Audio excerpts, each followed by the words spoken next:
Bienvenido a otra edición de El Boletín Semanal y Bon Simán. Habita de luna, 4 de novembro de 2022. Durante el último semana tras de Lomba, gran candidato a hacer bien más de lo que acá en nos isla. E nos tour para tomar nota de vídeo nan caminda várias partes de Corsou tava de molestar de aguaceiro. Tour essa aqui nan por motivo de distúrbio nan com a soro para a zona de convergência intertropical cruza riba isla nan de Corsou, Aruba e Bonaire. Também tava de onda tropical com a cruza nossa região.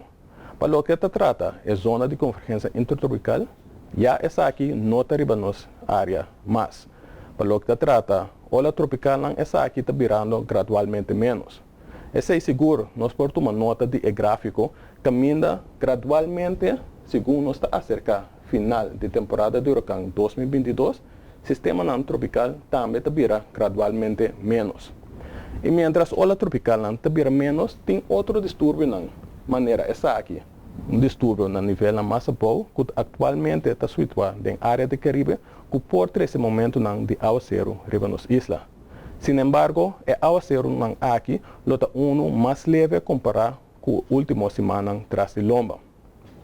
Manera nos pinta pronosticar, que norte nos área tem um aire relativamente seco está concentrado.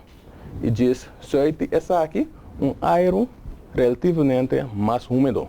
Caminha seguro, isla ABC está caindo na parte aqui que está mais úmido. Essa aqui nós portamos uma nota de dia também, riba nossa imagem de satélite. Caminha tem momento de nuvem que passa de vez em quando riba nossa área e genera momento de aguaceiro.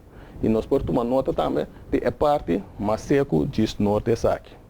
Durante os próximos dias, mientras que nós queda de aire mais úmido aqui, seguro durante os próximos 5 dias, nós portamos uma nota que tem momento de aguaceiro que cai riba nossa isla. Temperatura máximo lota entre 29 e 30 graus Celsius e mínimo lota de 24 a 25 graus Celsius. Situação de tempo está cambia, pois, para você devidamente informar, queda seguir toda a informação do Serviço Meteorológico. Até outra semana.